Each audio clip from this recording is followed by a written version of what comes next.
When the sun rose the next morning, it was the 1st of May, and they all sang the Internationale.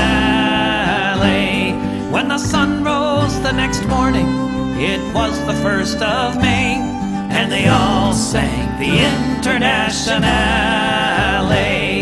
They all sang the Internationale.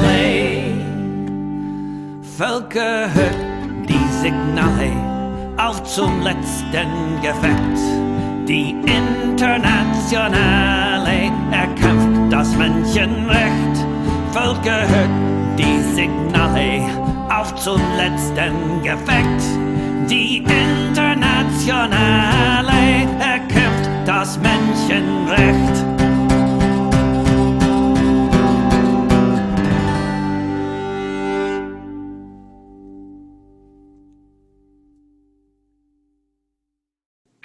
Hello and welcome to Revolutionaries Socialist Review.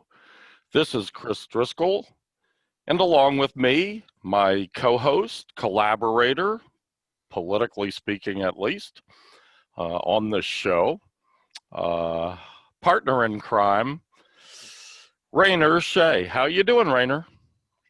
Hello. This election has exposed some things about our current conditions that I was uncertain about, like how much potential does Trump have to steal the election, and this is kind of clarified that Trump doesn't realistically have a chance of subverting the so-called democracy, of carrying out a coup.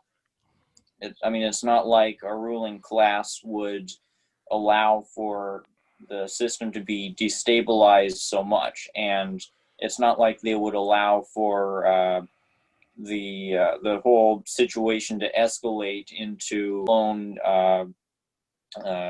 maskless dictatorship.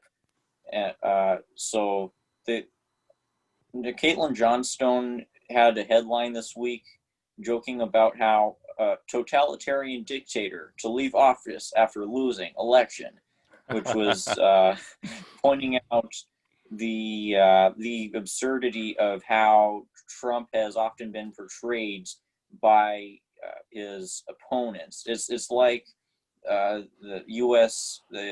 ruling class has been trying to draw a line between their model, like their establishment model, which is supposedly aspirational democracy, and between Trump, who is supposedly a total break from this, and a total break from the norm, and something entirely alien to what America is. But the United States has always been authoritarian in favor of the interests of capital and in favor of white supremacy and imperialism. Yeah, America's a dictatorship, but it's a dictatorship of the capitalist class. It's a 20, 30,000 people who are the dictator collectively. And they do appoint a CEO. That's Trump, otherwise known as the Emperor. That's what I call him. I think that's what we should all start calling him. And he does have enormous power, way more than a normal country in this world. In fact, he has more power than any other single human being ever in the history of humankind. And I think, there's a little bit of a misnomer about what dictatorship means. There's never, ever been a single human being who was all powerful, like a god, who could dictate everything. I mean, that's just not real in the real life. Yeah. The word dictator comes from the Roman use of the word, and the dictator in Rome was a special emergency position appointed for 6 months or elected by the by the Roman Senate for 6 months. And it was an extremely powerful position, like the American presidency is. The president, the dictator in Rome during those special rare times, emergency times when they felt they needed it, had really big powers, but no more so than the American president today. So if you consider the origin of the word dictator coming from the Roman Republic, that use of the term fits the American president perfectly, because the American president, ever since FDR in the 1940s, has been given dictatorial powers by the ruling class, because the ruling class thinks that they're in an emergency, that they've been in an emergency of the existential necessity to grow their empire, which is all they've been doing since the 1940s.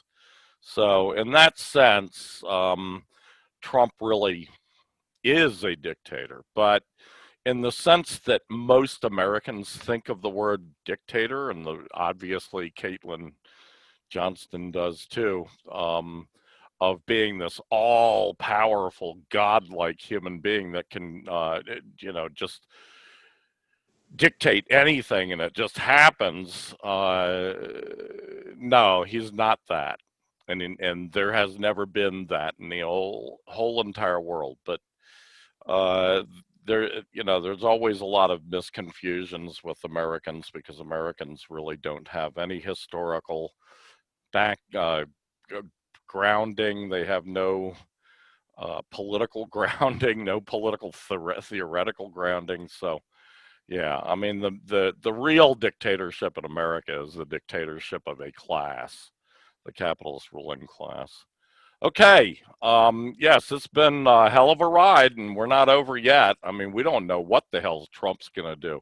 Trump still has a lot of power over, like, maybe a quarter of the American adults in America who are cultish about him, who have a cult of personality around him. So, who knows what he's going to tell them to do, what he has already told them to do.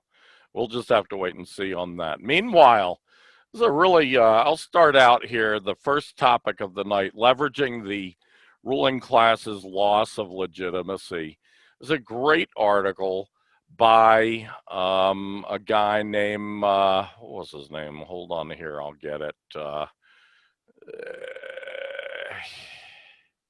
Here we go. Roger Harris. Roger Harris is on the board of the Task Force on the Americas, a 32-year-old anti-imperialist human rights organization. And this article appeared in Counterpunch, I believe. And yes, in Counterpunch, which usually has a lot of bad shit recently, but so I hardly ever even look at it anymore. But this one was good. The one good article I found over a whole week's worth of Counterpunch articles. Anyway, Roger Harris, he starts by saying that the Trump defeat was a blow to overt white supremacy, but bedrock institutional racism entombed in the U.S. carceral. I'm not even familiar with that word. Carceral. You know that word? Anyway, carceral. Carceral. What does that mean? I believe it means prison system, like in mass incarceration. Oh, okay. Entombed in the U.S. carceral state will still endure, and the tasks of the left will remain. Good point, I thought. Harris went on to blast communist and socialist parties that backed Biden. He says the contribution of those part-time leftists who campaigned for Biden was not to put him into the White House. They didn't have the numbers to do that, but to help legitimize neoliberal rule. And that's exactly what these idiots in the Communist Party and the Democratic Socialists of America and so forth, many, many others, the Revolutionary Communist Party, for example, that's what they were up to. They were legitimizing neoliberal rule by backing Biden, the poster boy for neoliberalism. The politics of fear obscured critical issues, says Harris. The financial elites disproportionately lavished their support on Democrats, Harris said. While the outcome of the presidential election is uncertain, of course, this was written last week. It was written prior to the announcement on Saturday that Biden had won. The announcement by the networks, because of course there has still to this day been no official announcement of who won the election. But according to the networks, the billionaire-owned TV networks, who apparently now decide these things, Biden has won. Anyway, he says, while the outcome of the presidential election is uncertain, the legitimacy of the ruling class has surely been sullied by the arguably ugliest campaign in recent history. The elite club must now figure out how to anoint their new emperor without further damaging their image. The hiccups over their transfer of power is their dilemma and our good fortune. Good point. He's making the point that these are the fissures that we in the left should be exploiting, not helping Biden to overcome, not giving him a honeymoon period or any such idiocy that a lot of leftists these days are saying. While President Donald Trump has cast doubt on whether he will commit a peaceful transfer of power, CNN revealed, this is actually a quote from CNN. CNN says, Donald Trump has cast doubt on whether he will commit to a peaceful transfer of power. CNN revealed the secretive process to prepare a would-be Biden administration has been underway for months with help from top Trump officials.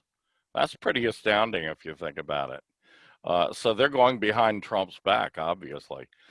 Top Trump officials, whoever the fuck that is. That's the best we'll get from the liberal press. This is a time to leverage the ruling class's loss of legitimacy to articulate a left alternative. I totally agree with that. The progressive agenda has been ignored, says Harris, and suppressed by the duopoly.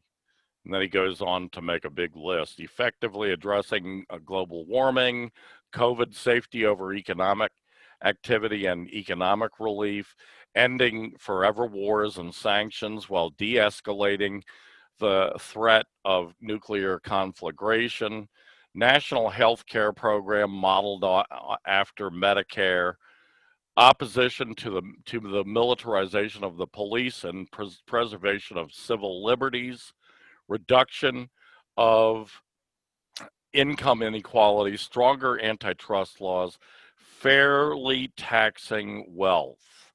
These were among the critical issues that were lost in the distracting political theater of the 2020 campaign and the basis for a renewed left initiative. So what are your thoughts, Rainer? Yeah, I've seen all these groups go all in for Biden, Democratic Socialist of America and Bob Avakian's organization, and saw the Revolutionary Communist Party. Yeah, Bob Avakian he's bad news overall. He seems like an opportunist. Apparently, he once worked to he's worked to divide the communist movement and be kind of ultra, and they were part of one of the factions that split from China during the Sino-Soviet split. So they're part of that whole development, and now they do things like help prop up the Democratic Party, which it seems so hypocritical. And these groups always use the justification that they always use the rationalization that you have to vote for Biden because it's essential for protecting the country from Trump, or from the Republican. And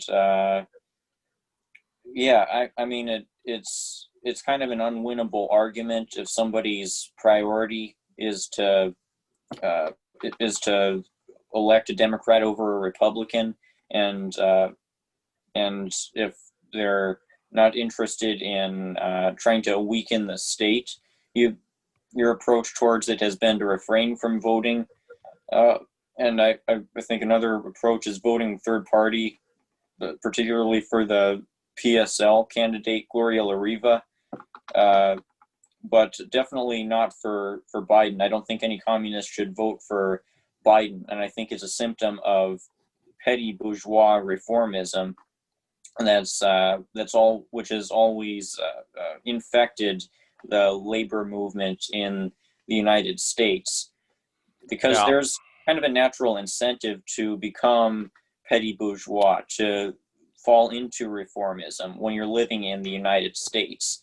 The only alternative would be to totally break from the system so that you can pursue a route that would require such sacrifice on your part and so much work towards trying to subvert existing institutions. I'm talking about People's War. I'm talking about about doing the work to win over these local populations so that they could potentially support you in your party's efforts to break away from the capitalist state.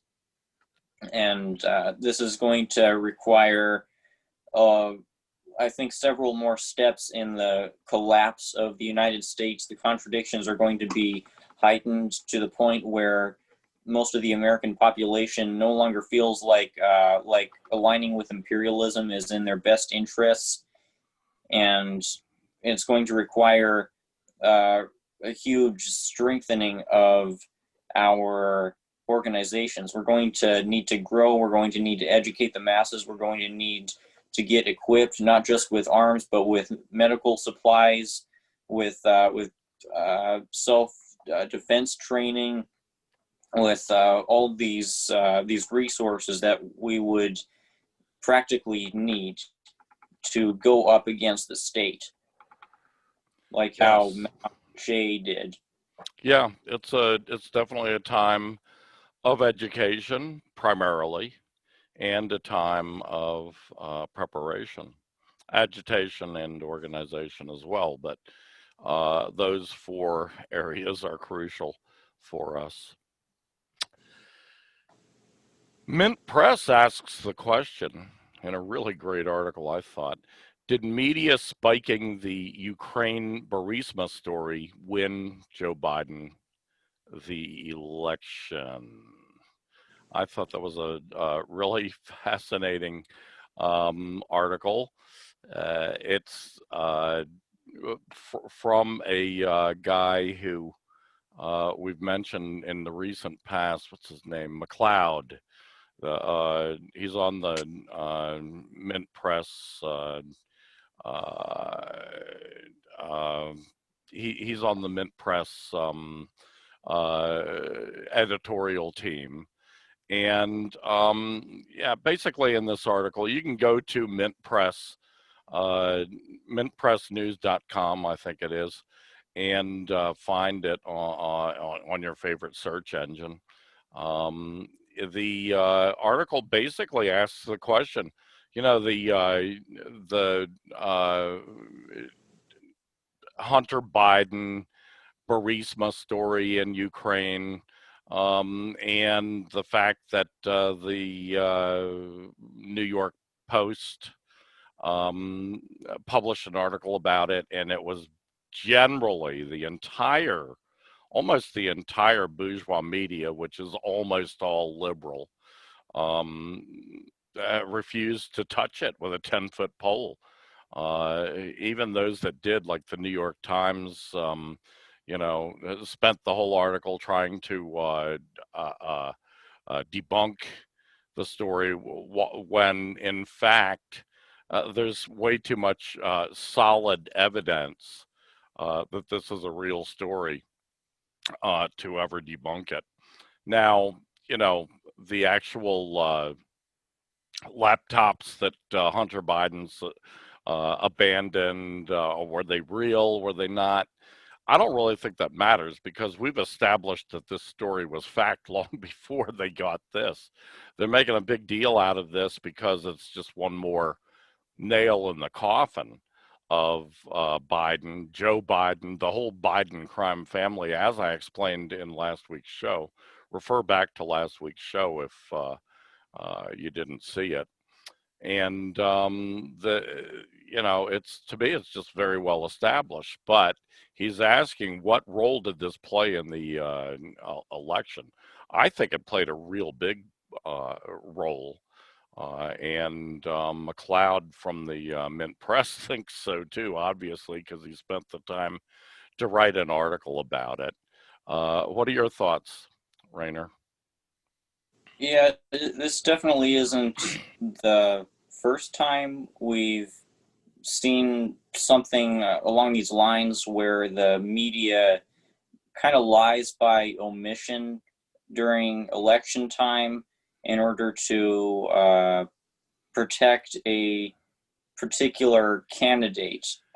This seemed to happen perhaps many times throughout 2016 with Hillary Clinton, where firstly there were all these scandalous activities within the Democratic primaries, where people tied to Hillary Clinton or these corrupt officials within the Democratic Party carried out election fraud and voter suppression and throwing out ballots, and the media either ignored it or tried to debunk it. There's also the WikiLeaks revelation, which the media responded to by creating a counter narrative about how Russia had hacked our democracy, which became the slogan for the next 4 years or so. And now, during this time, amid this the revelation of this Biden-related scandal, the media has not just tried to omit it or dispute it in a kind of a disingenuous way, but also inserted the familiar lines about how these foreign powers are supposedly flooding the U.S. with disinformation, trying to subvert our so-called democracy. And the targets this time are not just Russia, but also China and Iran. So here, these are the trends we've been seeing in these last 5 years, in these last two elections, as geopolitical tensions have been heating up and as class conflict has been increasing. The media has tried to keep a cap on the emergence of narratives that go, the emergence of facts that go against their liberal narratives by either ignoring stories or trying to kind of disingenuously debunk them, or flooding the discourse with garbage about how Russia or Iran or China have been engaging in these either exaggerated or fabricated plots. Yes. We might see more of it during the Biden years and beyond. Absolutely. I'm sorry, did I step on your toes? No. Okay, good. You just I don't know, distorted out for a second there, so I wasn't quite sure. Anyway, next on our list by Rainer Shea, another great article, by the way, kudos on that. The U.S. ruling class aims to use war to regain stability. Take it away, Rainer. Doesn't this kind of pertain to what I was just saying about how the U.S. ruling class, particularly the liberal wing, has been trying to counter the rise of information relating to class struggle and to the contradictions of capitalism and imperialism and U.S. war crimes by injecting the discourse with these disingenuous stories about how Russia hacked our election, about how the U.S. is being targeted in some way by nefarious Chinese or Iranian actors. Right. This stuff goes far beyond the haphazard hoaxes that the Trump administration has tried to come up with at times that involve Iran trying to develop WMDs or Venezuela engaging in narco terrorism. This stuff is deeply ingrained into our cultural landscape by pretty much ubiquitous media propaganda, and the common thread is war propaganda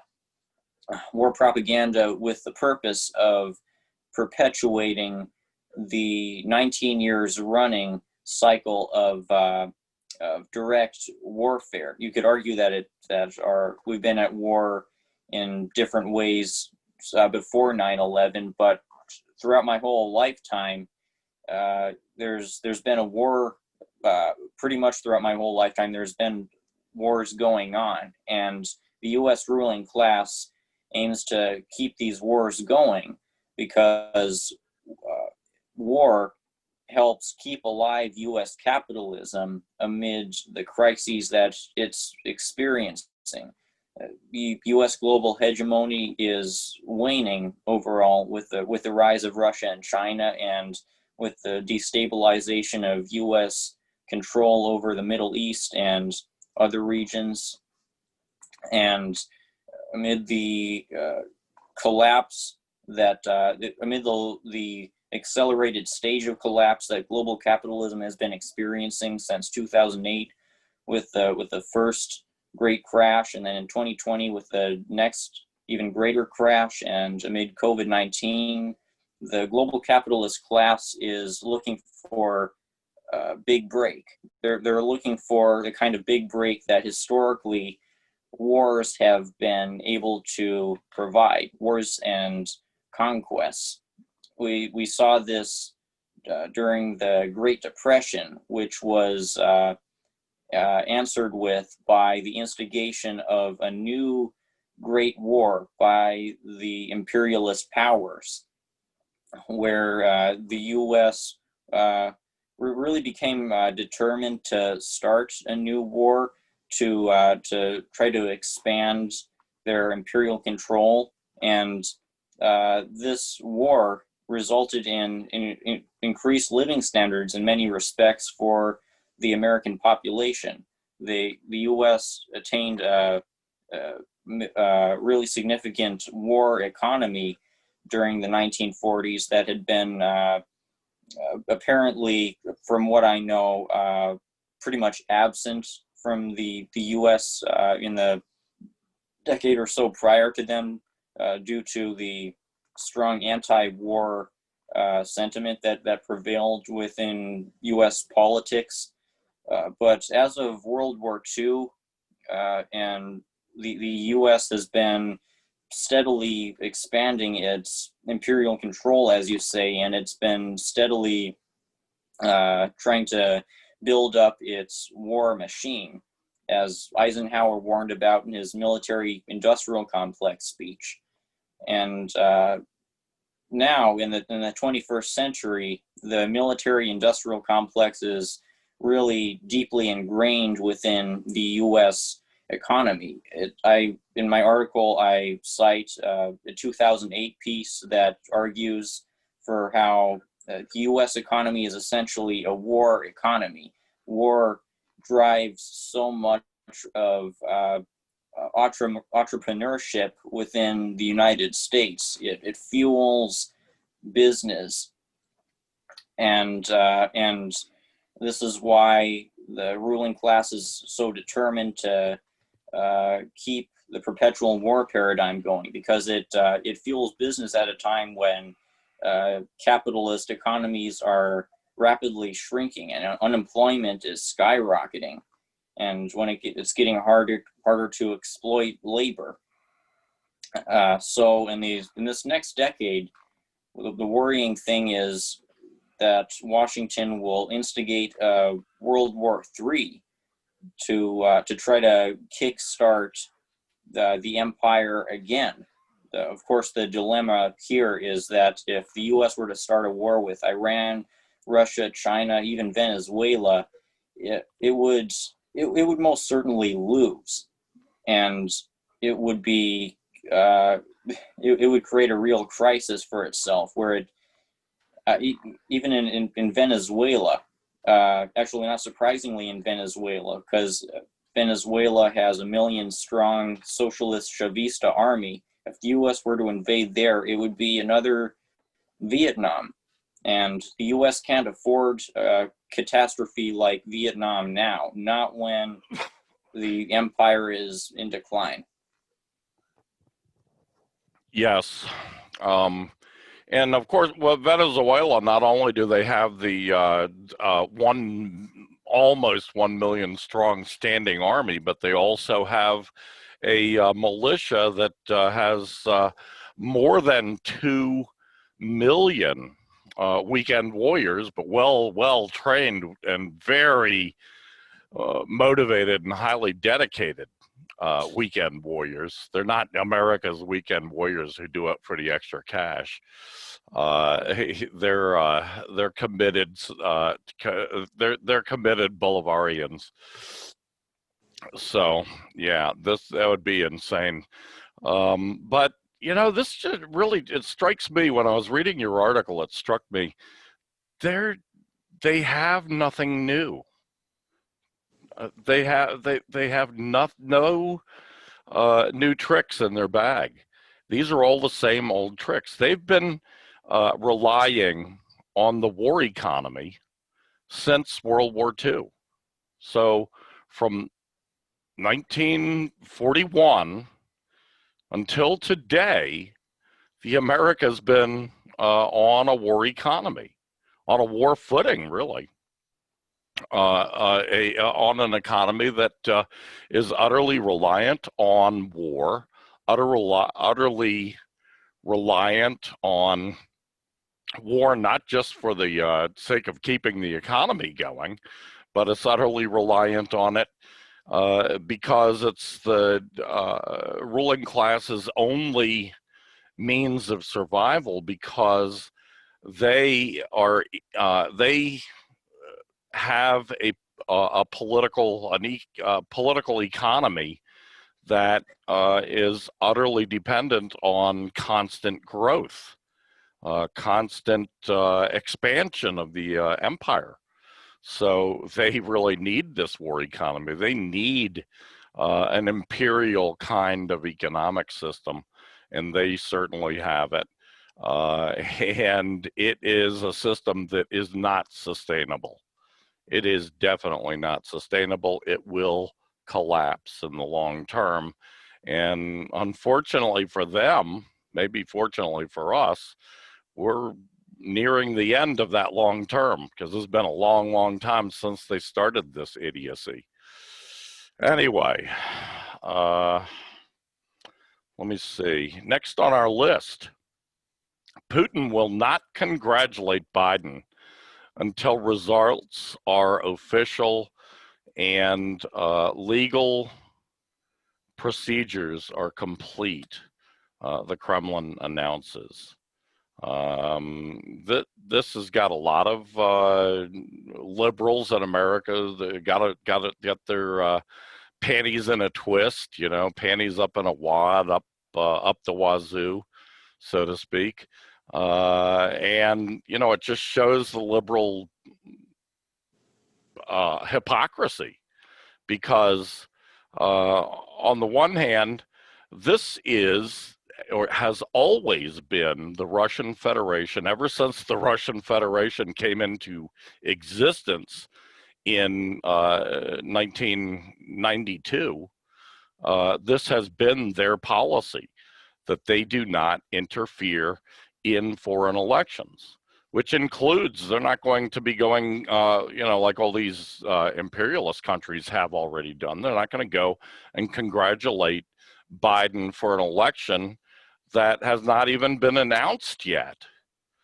You know, the fact is that the networks are not the officials who are supposed to be announcing the official results of the election. They are supposed to report what the officials announce, but the officials have not announced anything yet in the United States because the election's not over. The counting is not over. Here in Arizona, they're still counting. In Georgia, they're still counting. In Pennsylvania, they're still counting. And yet these networks have already announced this. Well, you know, I mean, if people would understand what this is, which is these guys are making a good guess, I mean, there's nothing wrong with that, but it's just opinion. It doesn't mean that Biden is the president-elect. And the Russian Federation is sticking to its policy that it has always had of never interfering in the elections of other countries, and yet these hypocritical liberals are blasting President Putin for this. And they were the same people who've been blasting President Putin, claiming in their Russiagate hoax that President Putin interfered in their election in 2016. Well, it's just not true. It's never been true. It's based on lies. It's not based on any evidence at all. And yet they keep repeating the lies. And yet, when Putin is here demonstrably showing that he will not interfere in the elections of another country, which it would be interfering in our election for any head of state of a foreign power, including England and France and Germany, which have just done that. It's an interference in our election for them to be congratulating Biden as though he had won the presidency, when he has, in fact, not yet. I mean, if I had to guess, I'd say the networks are right. It's looking pretty sure in that way. But I'm not the person who announces this either. There are election officials who announce this, and they have not spoken yet because they're still counting. Anyway, I thought this article comes from Sputnik News, I think, Sputnik Radio. There you have it. Yeah. It's it shows the hypocrisy of these narratives that the liberal wing of the U.S. ruling class engages in when it tries to spin these stories about how Russia is subverting American society, you said it. You said it, that now the liberals are mad that Putin is not interfering. That once again, I'm eager to see what kinds of rhetorical tactics they'll use in these next 4 years, because it's going to be absurd as always. But a legitimate threat is censorship against those who seek to challenge these absurdities. And I wonder how this country will look like 4 years from now, or 8 years from now. Biden is going to continue to tighten censorship against anti-imperialist voices. Biden is going to continue with this war on dissent that's been going on, particularly since 2016 and since the start of the new Cold War with Russia at around 2013 or so, with the preparations for the coup and proxy war against Russia in Ukraine that Washington carried out in 2014. So these next 4 years, we're going to see so far the epitome of censorship and propaganda and deception from the forces of liberal authoritarianism. They present themselves as the bastions of democracy, but this is just another layer to how they spin these deceptions. Nothing will fundamentally change in these next 4 years, and the hand of corporate and state control over discourse will tighten. Absolutely. Absolutely. Topic number 5. The Communist Party of China proposes for China, or proposals, I'm sorry, for China's 2021 to 2025 development plan and long-range goals through 2035. And this is part of the next 5-year plan, which will begin in 2021 and last through 2025. This was an article in Global Times, which is one of the 2 major Communist Party newspapers of China, and it is in my opinion, it's an article that it really impresses me, because it's about how it's not so much about what they're going to do, and I think we already pretty much know that, but I'll kind of sum it up what they are going to do in this next 5-year plan and in the long-term, long-range goals through 2035. But this article in the Global Times, you can look it up on the Global Times English version. Look up Global Times in your favorite search engine, and you'll find it. It's basically, it's about the process that the Communist Party uses as the leading organization. We should also mention that it's the largest political party in the history of humankind, with I saw someone message me and say that they don't think you're right. They say that the Communist Party of India is the largest communist party, right? Are they the ones? I'm sorry, but that's that's absurd. We'll look that up and dispel that rumor. But the Chinese Communist Party is the largest political party in the world today. It's certainly the largest ruling party in the world today. In my opinion, it's the largest political party in history.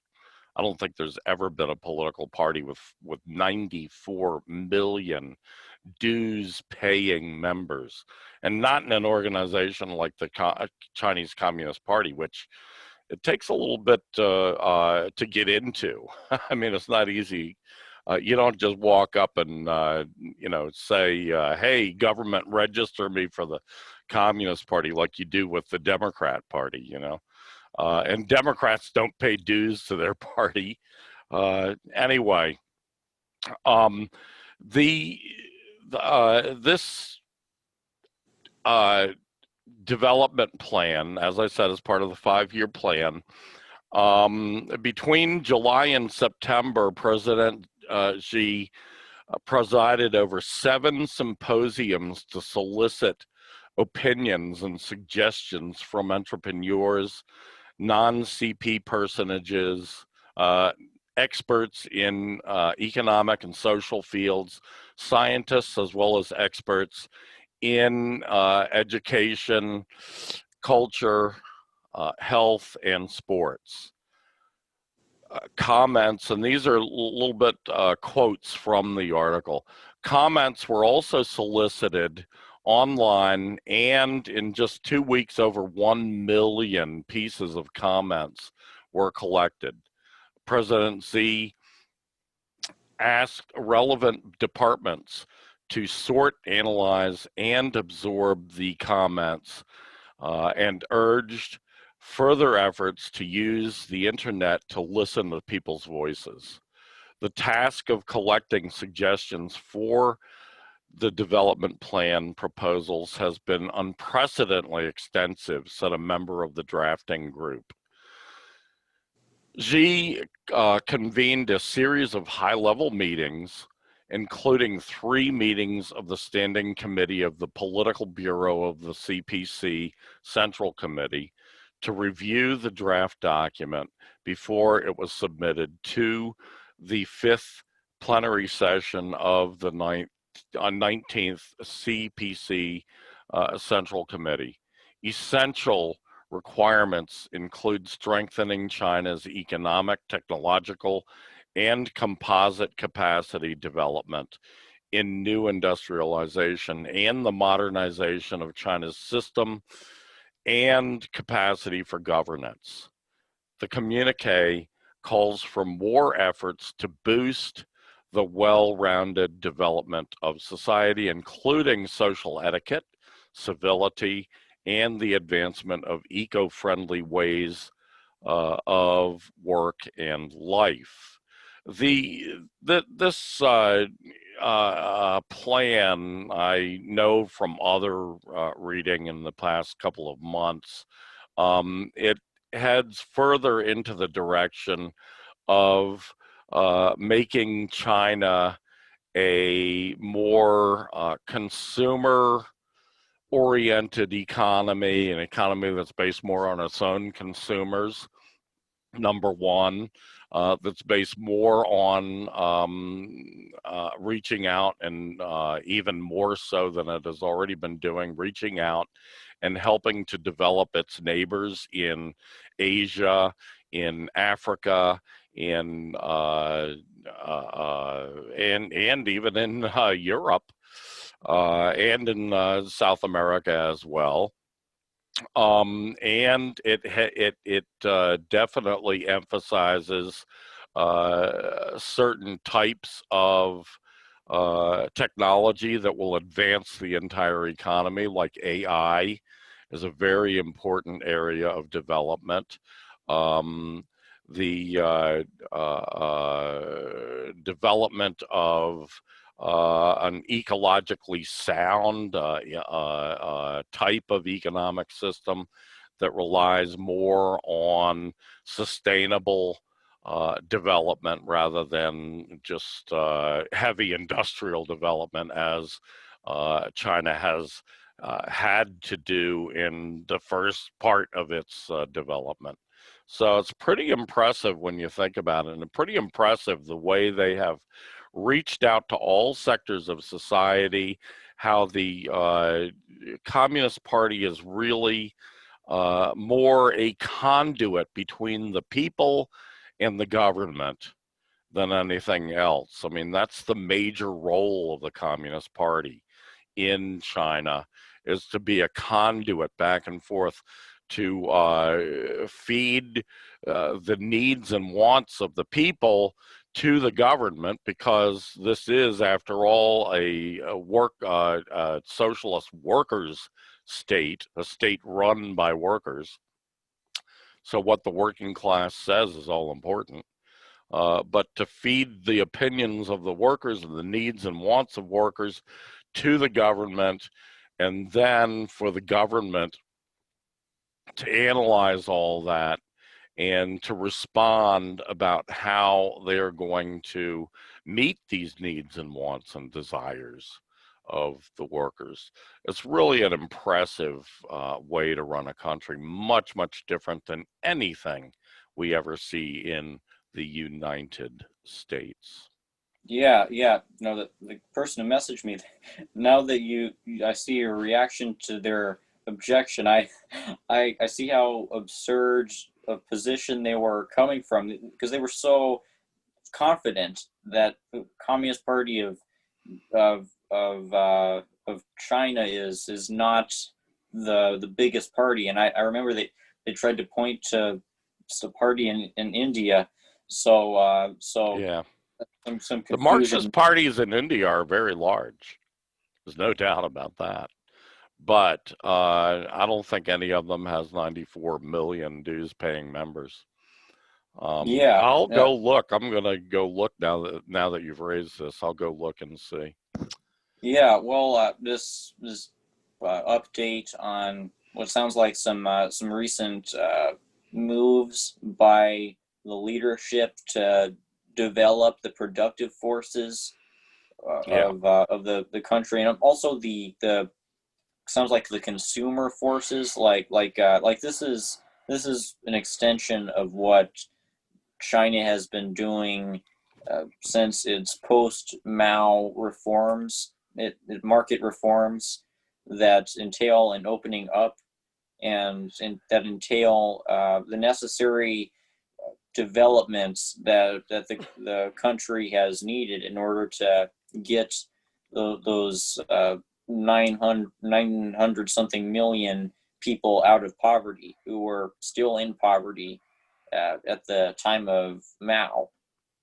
So this 5-year plan, it's one more step towards China gaining the material resources that it would require in order to achieve communism. A little while ago, I saw you were on my Facebook page, and you said, "No, let's not overestimate the reality. Let's not deny that strides need to be made before China can attain the resources needed for moving towards communism, because China does not yet have the capacity to become full-blown communist.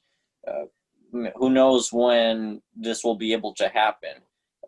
It'll of course, ultimately, it won't be able to happen until global imperialism is defeated, and until these class antagonisms are abolished, and which will but after that point, the state and classes will be able to be abolished entirely, and the state will be able to disintegrate into something that loses its political character, which is the ultimate goal of Marxism. I've heard the year 2050 mentioned as potentially important in China's development towards socialism. 2050. 2049. 2049. Which is the 100th year anniversary of the liberation. Yeah. It'll also be shortly after Hong Kong is fully integrated into China, which will be really the end of European colonialism there. So we have some things to look forward to.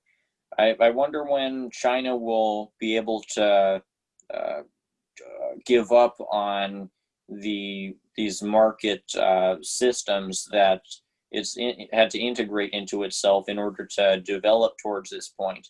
Because China has gotten pretty close to eliminating poverty, but as you described, it seems like it's still far from getting the resources to become fully socialist and like say the way that the DPRK is. Yeah, it's China projects that by 2049 they will have a fully developed economy that is on par with any other economy in the world. Probably far larger than any economy in the world by then, but on par. As far as being large is just, I mean, when you're their population is 4 times the size of the United States. So just, they're going to be large. They're going to have a large economy. There's nothing that the imperialists can do to stop that.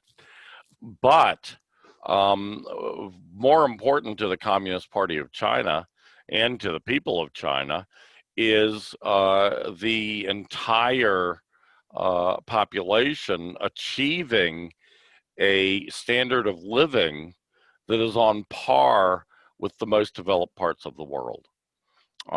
That's what they want to do, and they want to do that in an ecologically sound, ecologically friendly fashion, which of course none of these imperialist countries ever did, which it's a pretty big task. There was this guy on your thread that had said that China is now ready to launch the development of communism. I thought, that's kind of jumping the gun, isn't it?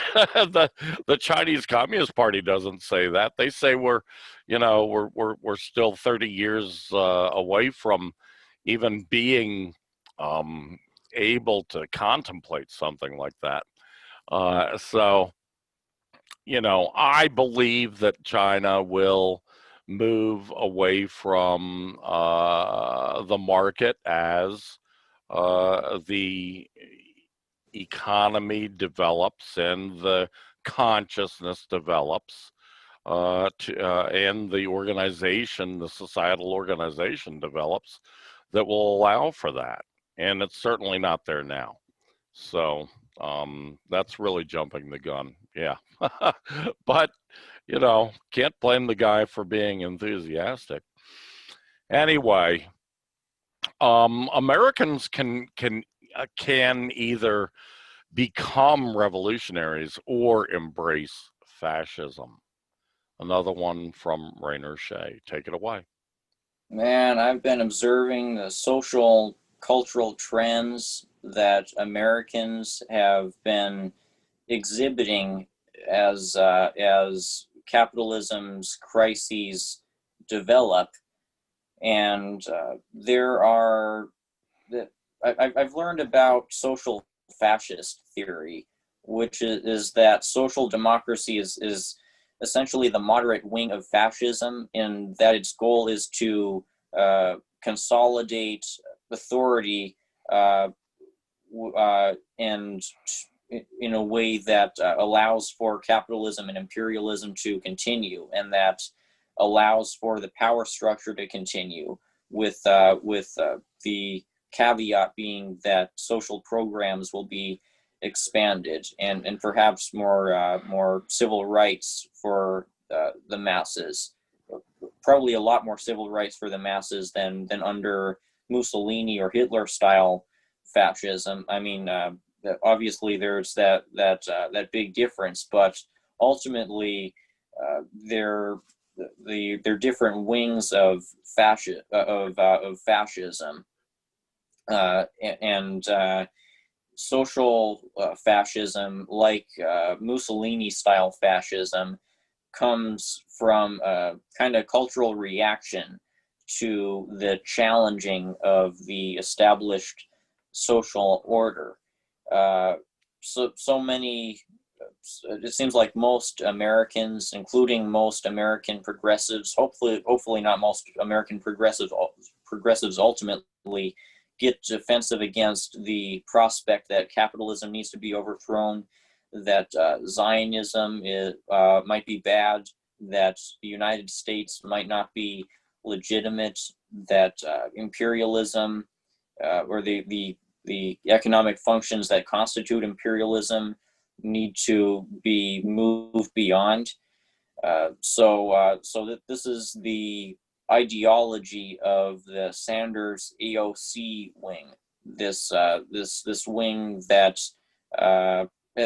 as I think brought about a cult of ignorance, where they call expanded social programs socialism and don't really care to look into Marxist theory, and that outright vilify the actual socialist projects, such as the one we were just talking about, such as Chinese socialism. They vilify China as an evil dictatorship, and they accuse China of all these atrocities. The same thing for North Korea and probably for Cuba too.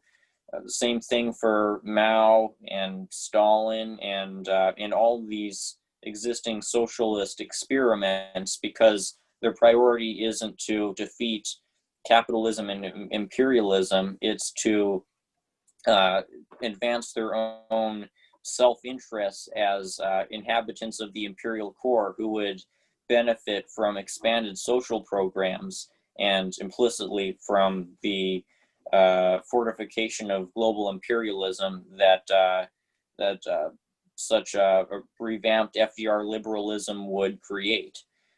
So this is the trend that America is going towards, especially with the election of Biden, because Biden, there are aspects of social fascism to Biden's whole towards Biden's aspirations for becoming president, and social fascism is certainly what motivates the Democratic Socialists of America to endorse Biden and to prop up the Democratic Party. Obviously, Biden isn't a social democrat, and he's to the right of Bernie. But if you vote for Biden, if you voted for Biden, you're really an active participant in social fascism. Though perhaps your intentions might be not to prop up capitalism and imperialism, but I think it's bad practice to vote for candidates like Biden.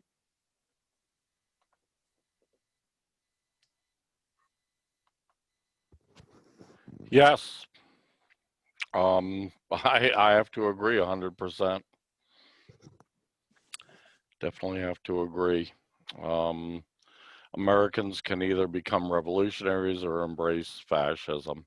I agree with your total analysis there, and I couldn't have said it any better. We're in a worrisome time, but also a time of opportunity. It just depends on how you look at it. Fascism is a terrible terrible barrel to be looking down, terrible gun barrel to be looking down. And it's certainly not something that we would wish upon ourselves or anyone else, but it is definitely any objective analysis would tell you that it's on the way, and we're going to have to be prepared to fight it. The next topic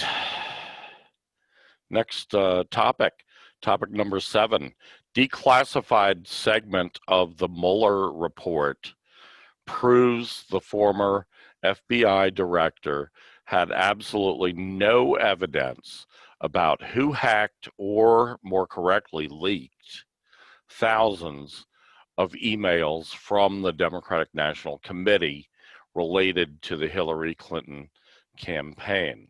So this really another nail in the coffin of the Russiagate hoax. This article comes from Newsmax, which is a big online bourgeois news concern, and reporting on last week's opening or publication of newly declassified parts of the Mueller report. And there's some astounding stuff that they didn't tell us before, like this evidence that Mueller had absolutely no evidence about who hacked or leaked, or whether it was a hack or a leak. They didn't even bother to do the basic looking at the computer forensics involved in the actual servers that were leaked to find out if it was a hack or a leak. There were IT experts who were forensics experts who did do that work, not as part of the Mueller investigation. And they found that it was absolutely had to have been a leak because of the rate of transfer of data that they found. The rate of transfer of data showed that it was a leak. In other words, it was a transfer of data directly from the servers into like a thumb drive or a portable hard drive, not over the internet. If it had been over the internet, the rate of transfer of data would have been much lower. So it's simple as that. That proof came out in 2017. It was by a group called VIPS, the Veteran Intelligence Professionals, and they're a great organization. I know a couple of the guys who are in that organization. I've met them. Former CIA analysts, former NSA analysts, people like that, who turned out to be whistleblowers. And they've got this great organization that does public services like that, like tell you that the Democrat Party and the intelligence agencies, what I call the espionage agencies, that they're lying to us about the Russiagate hoax. There was no hack.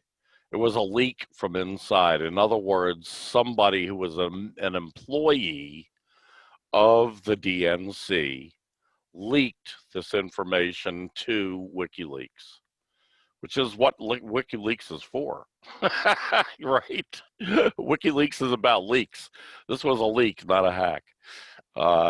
So Russia did not hack these servers, as was alleged. The whole, another example of the Russiagate hoax and how it's slowly coming apart at the seams. Yeah. Once again, I wonder what story they'll use to replace Russiagate. I don't know how necessary it'll be since Trump has lost. If he won, there would probably be a second Russiagate, even crazier than the last. But they'll try to build upon the Russophobia that they ingrained into Americans throughout those 2 years or so of intense Russophobic propaganda related to this story specifically. It seemed to be founded upon this flimsy narrative specifically, and they ran with it and ran with it and ran with it and ran with it until it was totally squeezed out, and the Mueller report turned out to be a dud. And then this year they they came up with Bounty Gate, this similarly unverified claim about how Russia is paying Taliban people to kill U.S. soldiers in Afghanistan. And you bring this up, and I feel nostalgic. I feel nostalgic for those times, like 3 years or so, 2 or 3 years ago, when I was doing all this work of cataloging this debunkery and these counter arguments and these holes in the Cold War narrative and putting them on my blog. You say that you had encountered some of my articles, talked about them on the show prior to when we met. What would you say was the earliest article of mine you encountered? I can't even remember. I know that I've been seeing your articles for a couple of years, and I thought, that Rainer Shea, he's somebody to watch out for. But I really cannot. I'll have to ask Bob. Maybe Bob will know. I was communicating with Bob just today about some little thing that we were discussing. And yeah, I'll have to ask him if he remembers when we first started mentioning you. I'd have to go back over all those shows otherwise, and I'm not going to do that. That's too much work.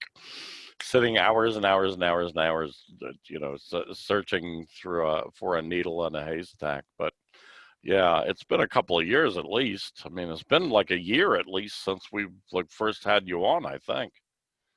Hasn't it? A year or so. Yeah. A year and a half. Right. So, yeah. Okay, ready to move on? Yeah. Okay, the next point, another Rainer Shea. What a prolific guy you are, a prolific writer, and that's good. Keep writing. When I first started in my journalism career, man, writing every day, there's nothing like that. I was amazed after a while at just how fast you can get at producing stories. And I was doing, reportage as opposed to opinionage, which is mostly what you do. And reportage takes a lot more legwork because you've got to run around and interview all these people. But still, the writing part was always really hard at first. Everybody who does it will tell you, they just sit down, pen the paper, and nothing comes, and there's that frightening point of view. And just writing, it does it. So it's really great. Anyway, this one's called "The U.S. Will Fall Even Harder Than the Soviet Union Did." The irony of this is that whereas the Soviet Union was destroyed by U.S. imperialist intervention, economic warfare, and efforts to get people like Gorbachev in the government who would betray Russian socialism, whereas the Soviet Union fell because of Washington's imperialist interventions, Washington's regime is going to ultimately be weakened and may fall one day because of the problems that imperialism can cause internally. When a country chooses to become imperialist, it takes on all the baggage that's afflicted all the fallen empires of history. It's afflicted the Romans, the Ottomans, all these the Mongols, all these empires that have ended up falling, sometimes really catastrophically. And the bigger you come up, the harder the fall will be.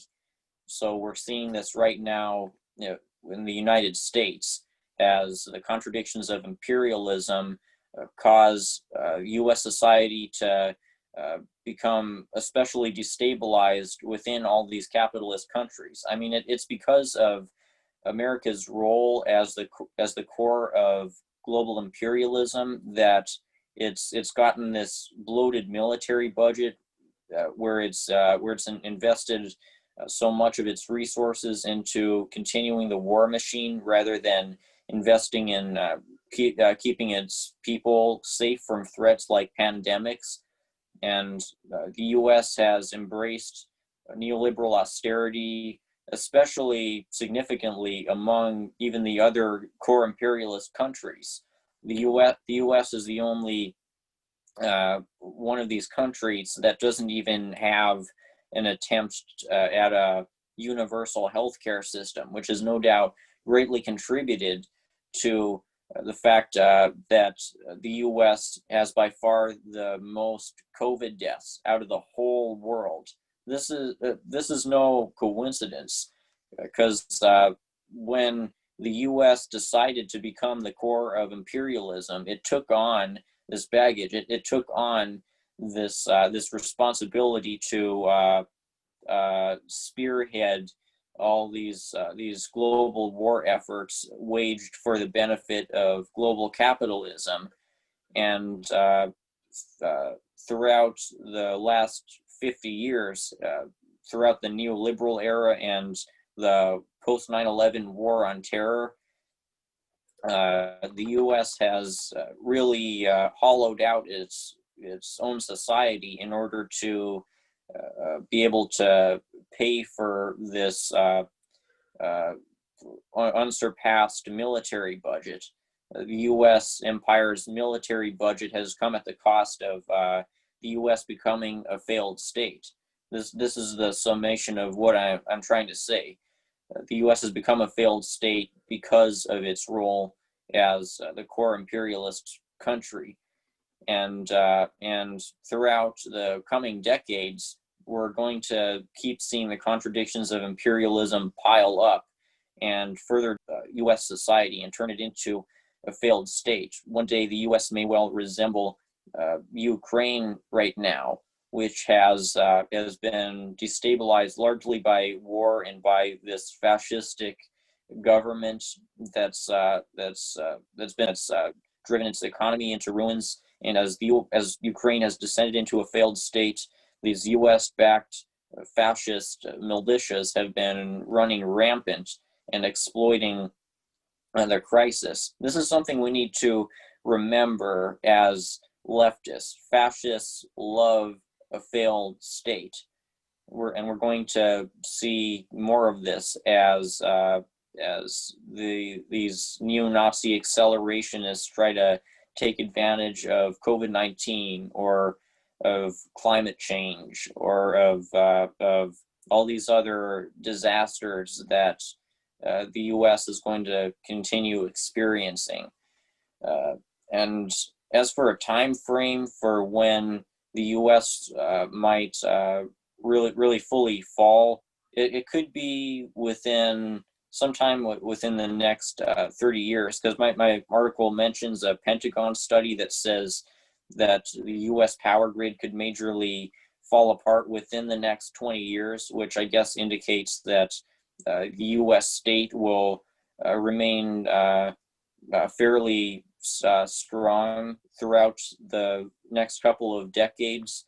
But at a certain point, civilization itself is going to fall apart, and it probably won't be falling apart within countries like China, which are on their way to building up the productive forces to keep its society stable amid the climate collapse.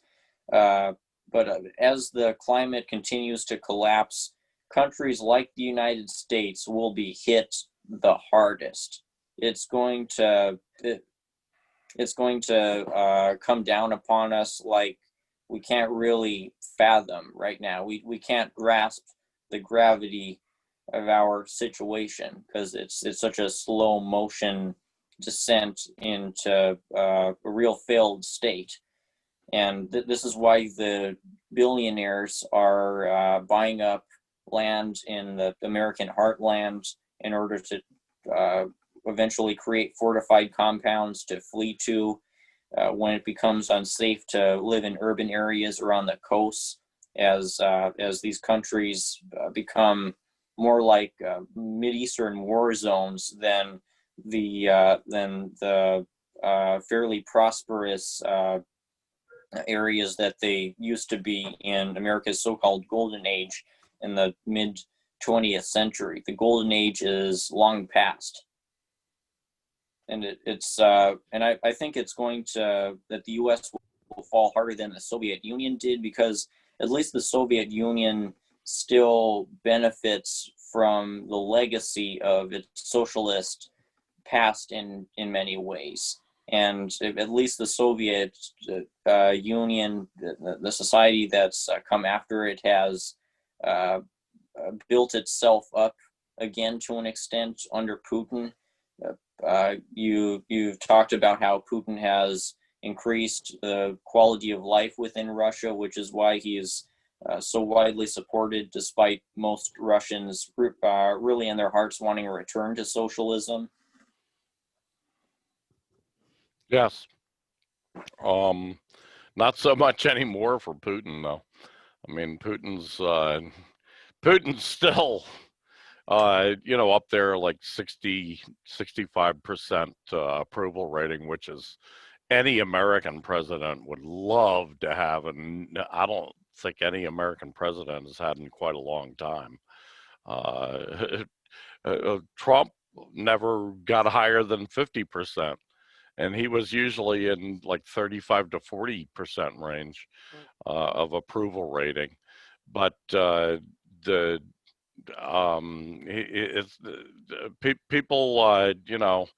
things have gotten harder in the last few years, mainly because of the economic downturn that has greatly affected the oil economy. And Russia depends quite a lot on the oil economy, although no, it is not a, an international gas station like, what idiot said that? Obama, that's what Obama called it, which is absurd. Russia has a really highly developed, technologically highly developed and industrially developed economy, and much more so than it did under America's tutelage in the 1990s. But yeah, it's things are getting tougher there in Russia, due also in part to U.S. sanctions, which have been punishing. Yeah.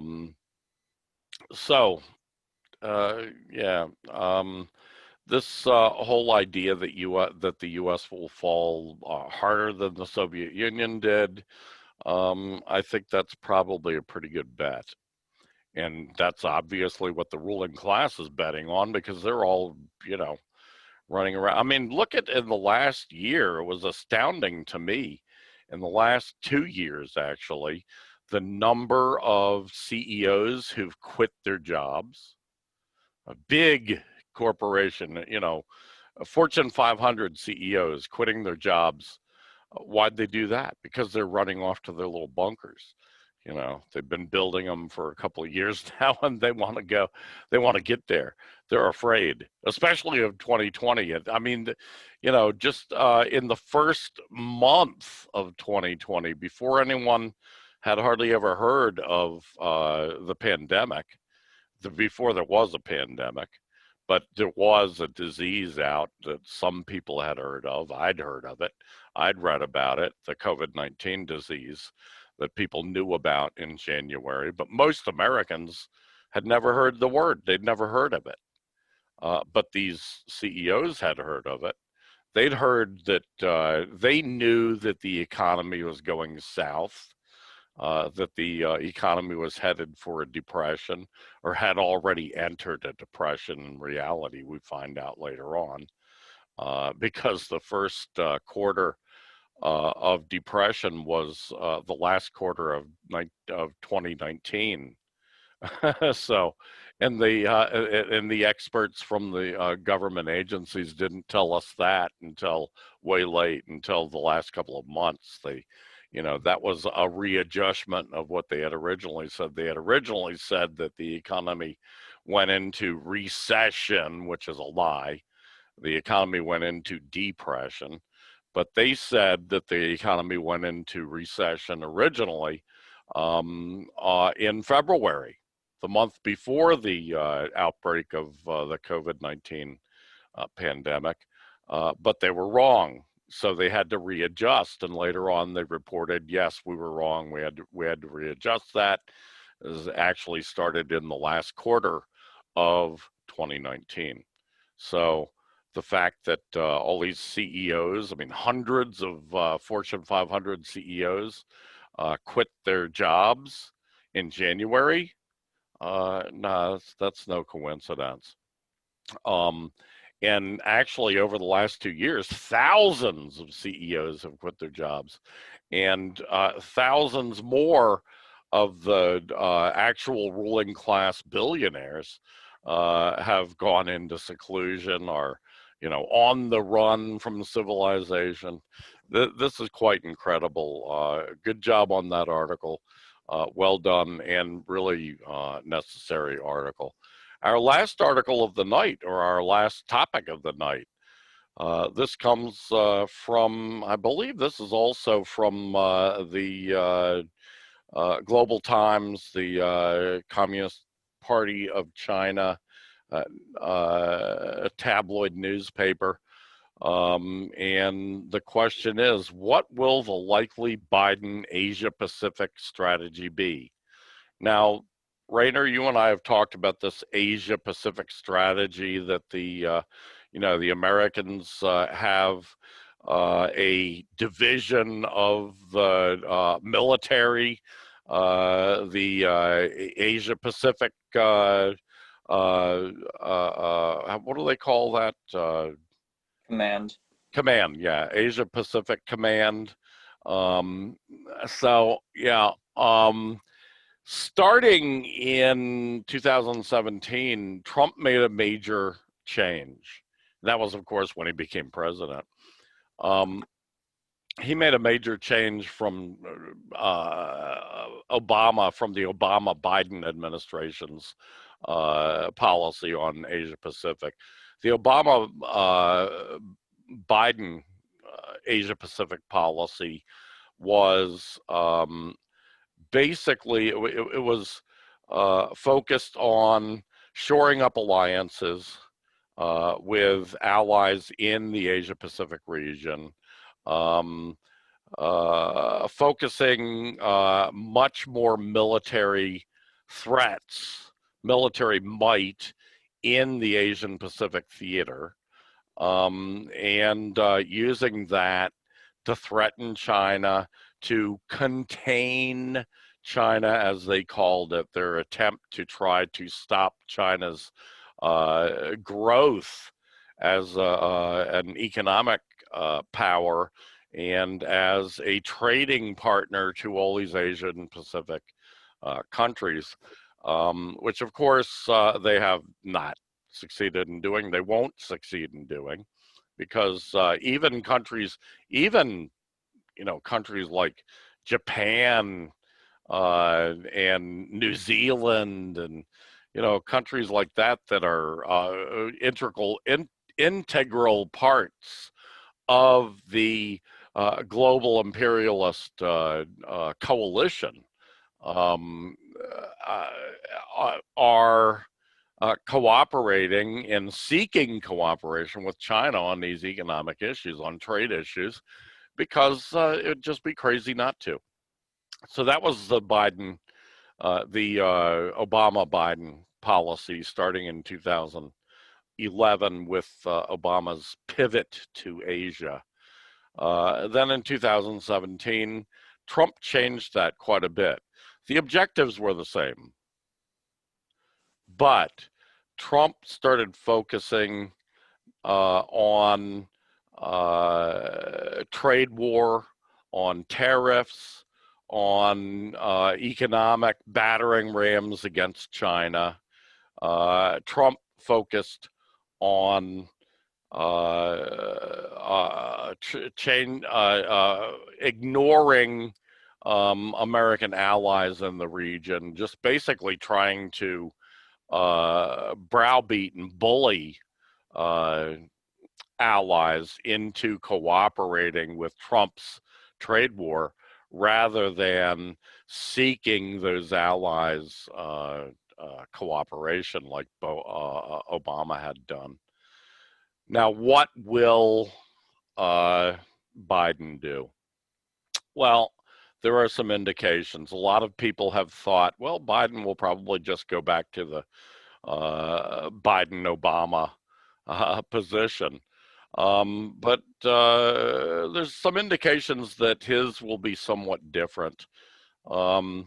This article in the Global Times says in the 2020 Democratic Party platform released in October, which of course Biden had a great deal to do with shaping and crafting, there was no single word for Indo-Pacific. Still, when it comes to the Pacific, it said the U.S. will work to strengthen ties with and between our key allies in the region, which has been consistent with policies of previous U.S. administrations. The omission of the term Indochina does not mean the Democratic Party attaches no importance to the region or that it will scale down Indo-Pacific to Asia-Pacific. What the Democratic government, no matter it is under Obama, or what the Democratic government, no matter it is under Obama or Biden, means what it talks of the Asia Pacific as a broad scope that includes most of the Indian Ocean. Based on the 2020 party platform and what Biden has said about China so far, the Biden administration will continue to see China as the main strategic partner of the U.S. I'm sorry, what am I saying? As it will continue to see China as the main strategic competitor of the U.S. As such, it will continue to pay the utmost attention to China as well as the Indo-Pacific or Asia-Pacific region where China is playing a vital role.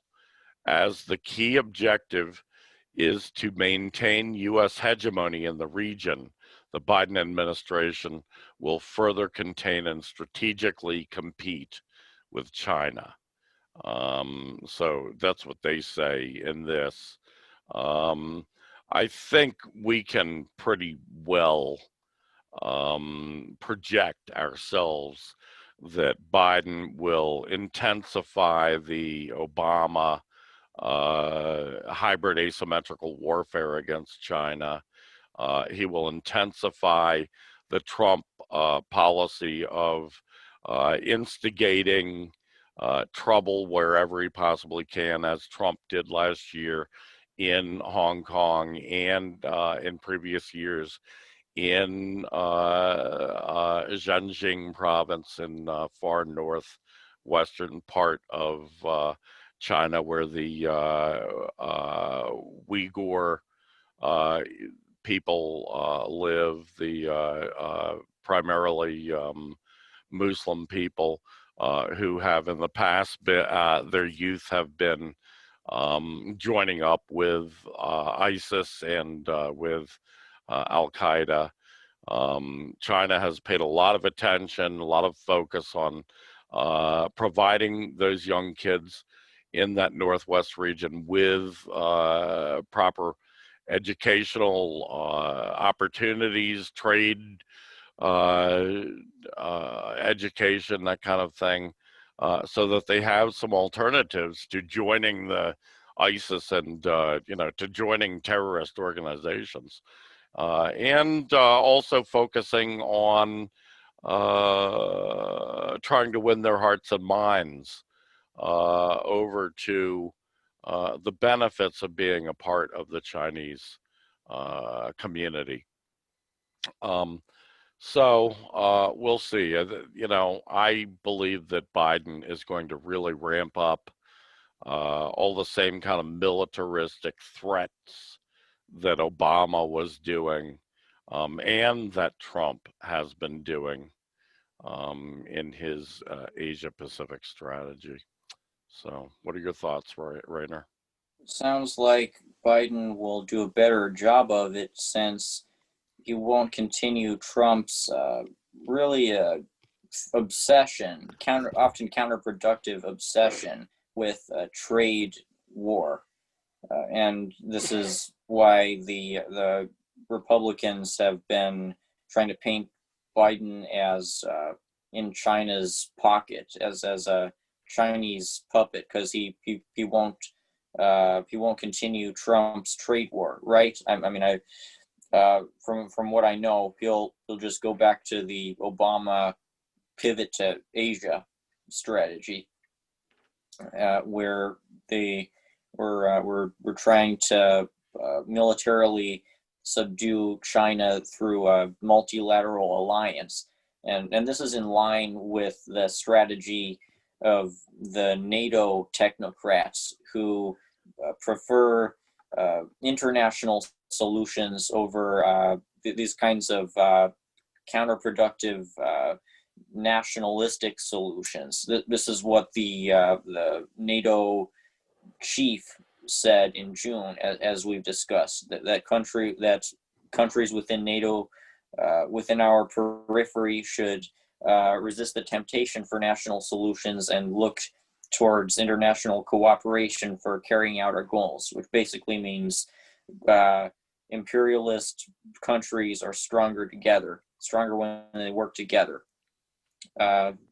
So this is what Biden will do, though I don't think he'll be able to undo the U.S. loss of the Philippines military alliance that occurred under Obama. Duterte has seemingly been decisively moved to militarily align with China over the U.S. Yeah, I think that's all correct. I think Biden will probably slowly drop all the Trump trade war nonsense. I mean, Biden has been a globalist all his life, so no reason to think he's going to change that now. The economic sanctions that the Trump regime brought in against China, I think those will all stay. Biden won't do anything to oppose those. So, yeah, it'll be different, but it'll be, as I said to begin with, it's going to be the same goals, different strategy, different way to go about it, different road to take, but basically they're both aimed at the same thing, which is attempting to thwart China's ability to grow as a nation, to grow as a political economy. The article from the Global Times also mentioned, which I think is pretty important, that Biden is expected to continue and even intensify the attack on the Communist Party of China, the attack, in other words, on the ideology of China. This really undermines all the nutty ultra-lefts who call China capitalists, you know. I mean, these capitalists, these real capitalists, certainly don't seem to think that China is capitalist. They certainly seem to think that China is the greatest socialist threat, which of course it is, to the American criminal system of capitalism, imperialism. So anyway, anything else on that? No. Good. I think we're done. And thank you very much, Rainer. Great show. Wonderful contributions by you. Thank you to all of our listeners and viewers and supporters. We really appreciate it. And we'll see you again next week. Till then, adios. Bye-bye, Rainer. Bye.